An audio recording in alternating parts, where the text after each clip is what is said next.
It's me, Anesti. I've never heard it pronounced like that before. It's so cool.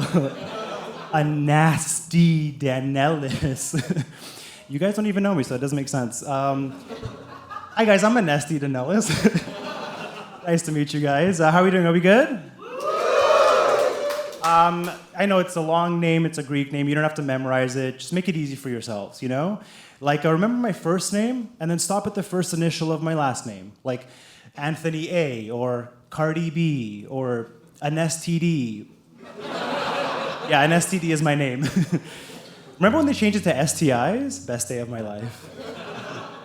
A little bit about me. I love baking, love astrology. I'm really into healing crystals, meth.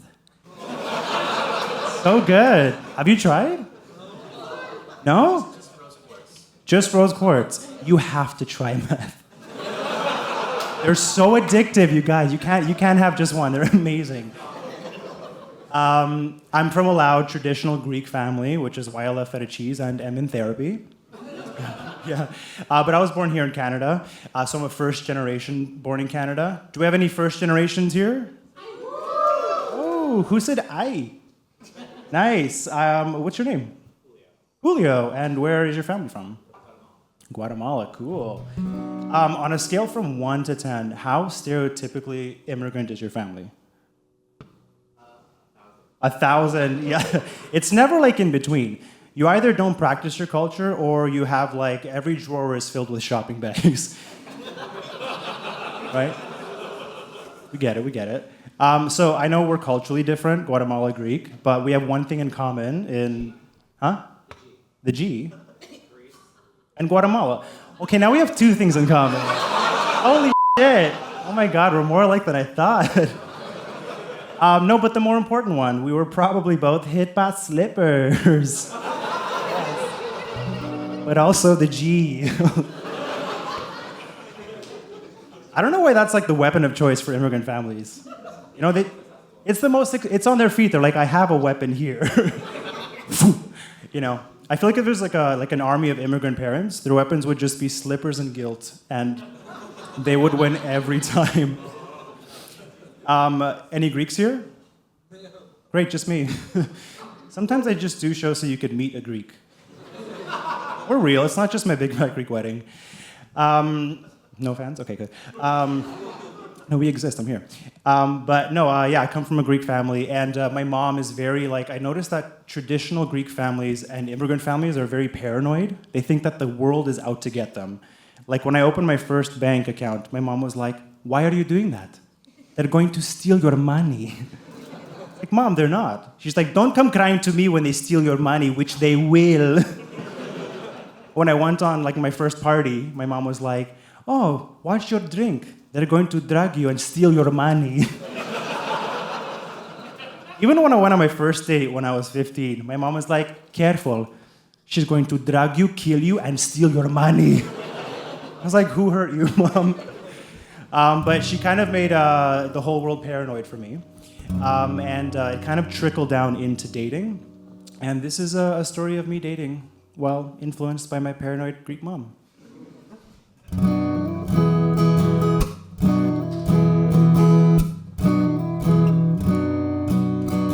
Went on a date with this one guy, found our way back to his place. And by finding our way back to his place, I mean he took us there. He knows where he lives, it's his house. Things were going great, and then they escalated quickly. And that's when I noticed that he had a box of wigs in the corner of his room. And I was like, why does he have a box of wigs in the corner of his room?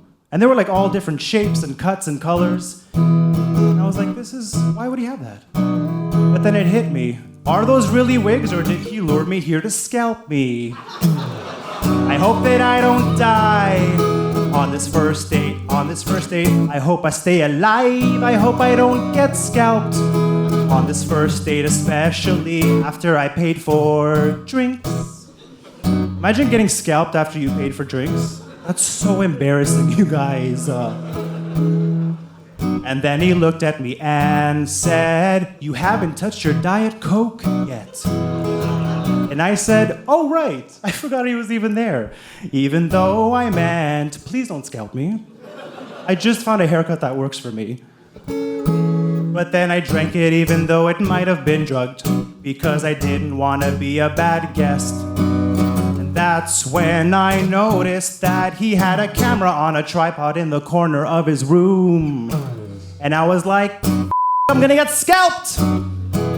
Yep, he's gonna scalp me, put it online, and it's gonna go viral. And the news is gonna pick it up, and they're gonna use such an ugly photo of me. And it's my fault, because I never took a missing person's photo shoot. You know, it's like a glamour shot you take just in case you go missing. Because as we all know, the hotter you look, the harder people will look for you. It's true. I hope that I don't die in this weird man's palace of wigs. I hope I keep my scalp. I hope I don't get scalped.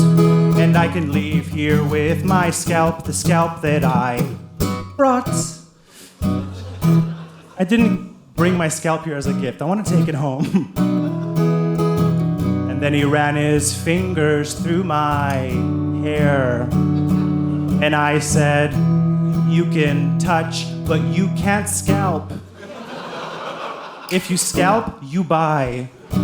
And that's when I thought to myself, before he scalps me, should I scalp him? Scalp him in his own home? Yeah! So I went to the kitchen and I grabbed a knife and I went back to the bedroom and he was like, "What the are you doing?" I was like, "What am I doing? What are you doing, you scalper?" And he's like, "Whoa, whoa, whoa, I am not trying to sell you discounted concert tickets." And I was like, "Oh, shut up. Don't say a thing that if you said at a comedy show would kill. Off. You're gonna scalp me, put it in your box of wigs." And he's like, "Whoa, those are wigs. I do drag on the weekend." And I was like, oh, that's nice. And he's like, "Why'd you say it like that?" I was like, I didn't say like anything. He's like, "Yeah, you said that's nice in a tone." I'm like, "No, I didn't." And he's like, What do you think? I'm not good?" I'm like, "I don't know." He's like, "You don't think I can make it on Drag Race?" I'm like, "I don't know, it's just..." He's like, "It's just what?" I'm like, it's an oversaturated market. I just feel like doing drag is like a queer person's version of starting a podcast. And he was like, "Yeah, well, I think doing comedy is a mentally ill person's version of trying therapy." And that's another Saturday I didn't have sex.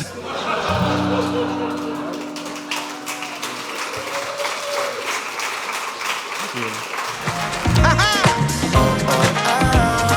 By the PrEP Clinic.